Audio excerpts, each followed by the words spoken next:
What's up, everyone? Welcome to Power Play with CJ. We finally have our first off-season blockbuster, and per usual, it involves the Montreal Canadiens, as the Habs moved Mikhail Sergachev, one of their top prospects and last year's first-round pick, to the Tampa Bay Lightning in exchange for rising star Jonathan Drouin, who recorded 53 points in 71 games in his essentially second full season, whatever you want to call it.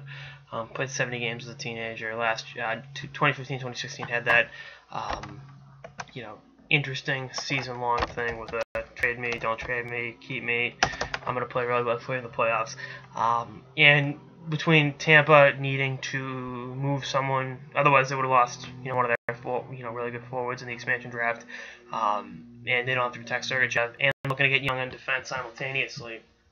You look at it from the Lightning's perspective, they're supposedly looking to move Jason Garrison, and Mikhail Sergachev, even at 19 years old next year, I think can kind of slide in there and do some really good and effective things for the Bolts.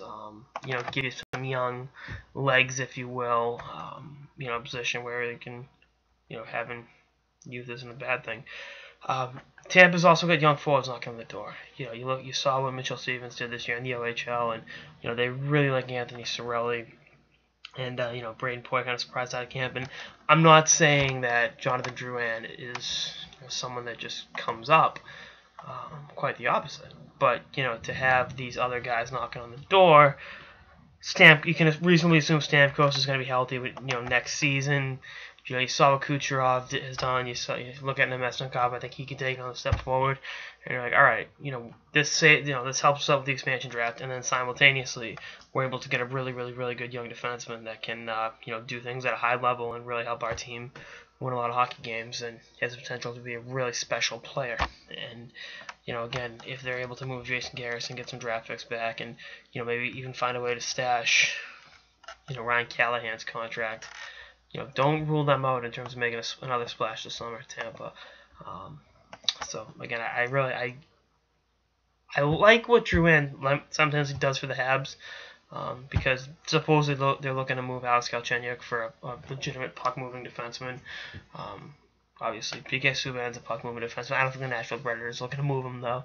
I think you slide him up there, and the Claude Julien young player dynamic or storyline, I think it's played out and not exactly 100% accurate. Fake news, as Donald Trump would say. And I think he'll do well up there. Again, I like Drouin a lot as a player. I liked him his draft year.